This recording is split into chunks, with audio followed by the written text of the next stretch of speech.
नमस्कार दोस्तों, मैं राहुल शास्त्री स्वागत करता हूं आपका। अपनी ज्योतिष सिखाने की श्रृंखला को जारी रखते हैं। चर्चा करेंगे आज सिंह लगन के ऊपर। सिंह लगन के अंदर वो कौन से कारक ग्रह बनते हैं जिसकी दशा अंतर्दशा में आपको फायदा होगा, वो कौन से अच्छे ग्रह होंगे सिंह लगन के अंदर। सिंह लगन के अंदर कौन से खराब ग्रह होते हैं जिनको हम मारक ग्रह कहेंगे, जिनकी दशा अंतर्दशा में आपको फायदा नहीं होगा। इसके बारे में आज हम चर्चा करेंगे।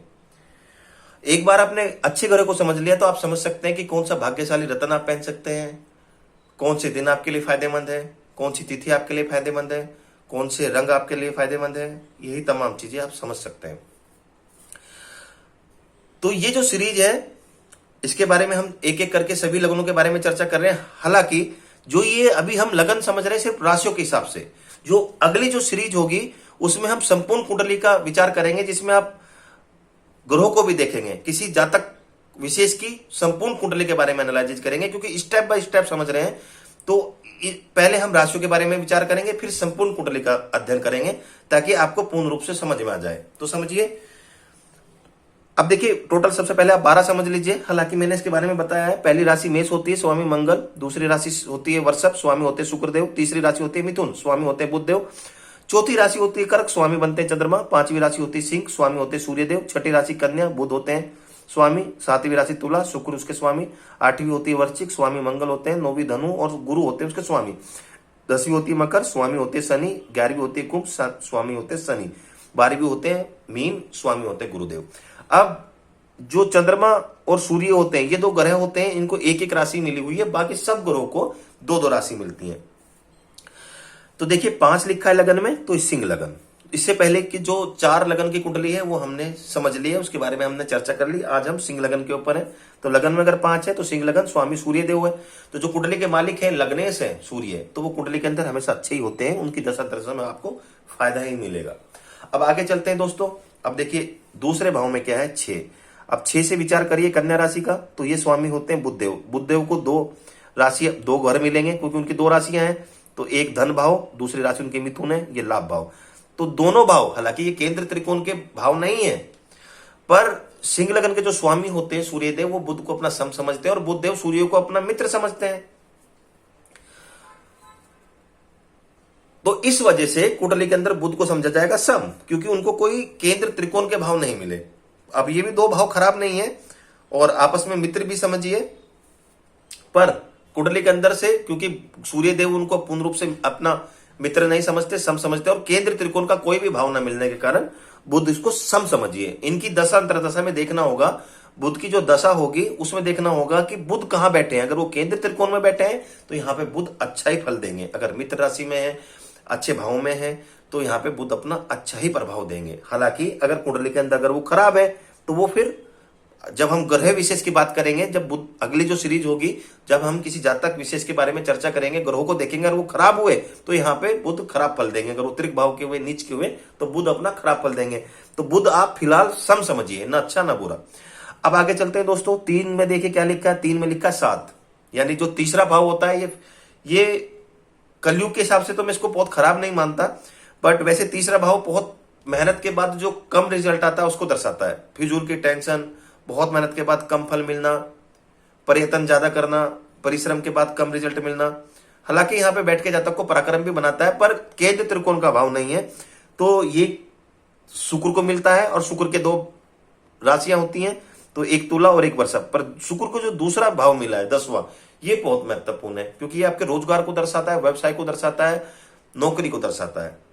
इसको कर्म भाव बोलते हैं। 10वां भाव बहुत इंपॉर्टेंट भाव होता है। तो शुक्र को एक भाव बहुत अच्छा मिला, एक सामान्य, पर लग्नेश के मित्र नहीं। तो इस वजह से उनको सम समझाया जाएगा।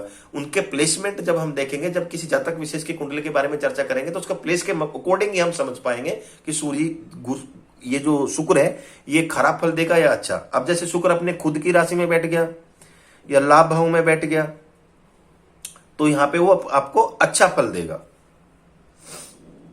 इसी के विपरीत अगर वो खराब है, हालांकि इसको हम अगली सीरीज में चर्चा करेंगे, फिलहाल आपको समझाने के लिए कि सम ग्रहों को किस श्रेणी में रखा जाता है। अब आगे चलते हैं दोस्तों।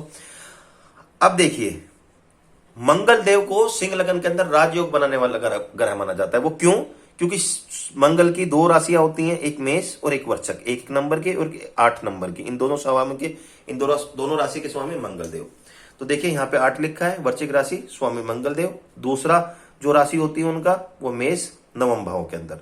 तो एक चौथा भाव मिला, एक नवम भाव मिला। चौथा भाव तमाम सुख को दर्शाता है, ये सुख भाव होता है। और नवम भाव भाग्य का होता है, यानी भाग्य किसके हाथ में है? मंगल के, और सुख भी मंगल के हाथ में। इसलिए मंगल सिंह लगन के अंदर लग्नेश से भी अच्छा माना गया है। अगर वो केंद्र त्रिकोण में बैठ गया तो जातक को भाग्य के साथ सुख और धन प्रबल रूप से मिलता है।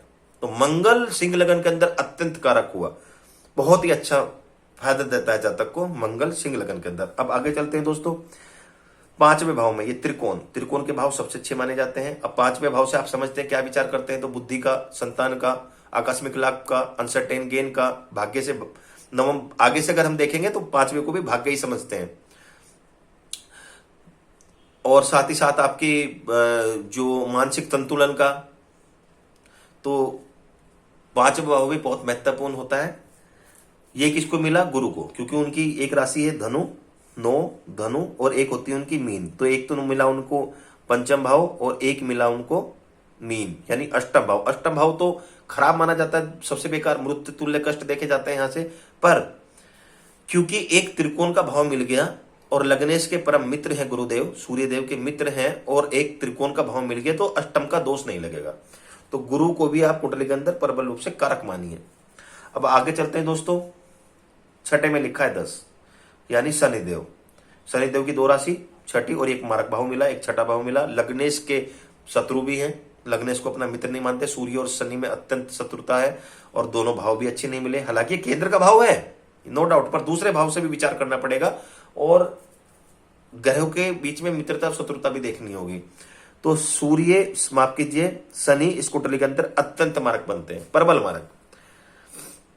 अब आगे चलते हैं दोस्तों, ये भी कवर हो गया, ये भी कवर हो गया, ये भी ग्रह कवर हो गया, ये भी ग्रह हो गया।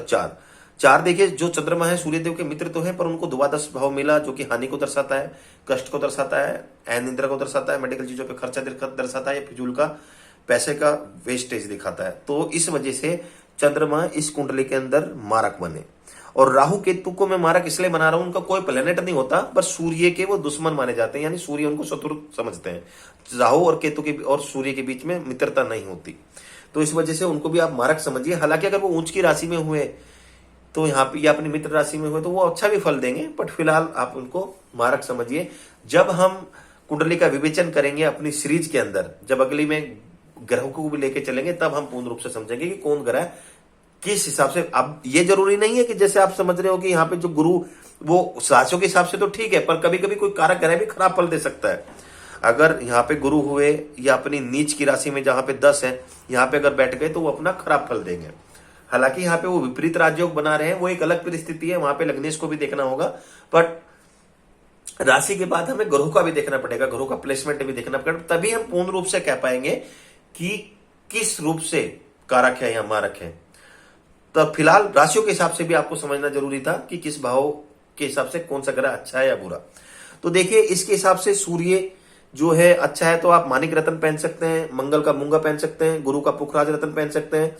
बुध और शुक्र के बारे में अभी नहीं बता रहा, क्योंकि इन तीनों के राशि के स्वामी के जो ग्रह रत्न है उनके साथ बुध और शुक्र का विचार नहीं किया जा सकता। तो यही 3 का आप रत्न पहनिए। सूर्य का अंक 1 है, मंगल का 9 है, गुरु का 3 है, तो ये 3 नंबर आपके लिए फायदेमंद होंगे। रविवार, मंगलवार, गुरुवार के दिन काम करोगे तो फायदा मिलेगा आपको। और केसरिया, लाल, गाढ़ा लाल और पीला, ये कपड़े आपके लिए फायदेमंद होंगे, या रंग आपके लिए फायदेमंद होंगे। तो इस प्रकार हमने आज सिंह लगन की कुंडली के बारे में विचार किया दोस्तों। अगर वीडियो अगर अच्छी लगी हो तो लाइक करना, चैनल को सब्सक्राइब करना मत भूलिएगा। नेक्स्ट जो सीरीज होगी हमारी, उसमें हम ग्रहों विशेष के बारे में भी चर्चा करेंगे।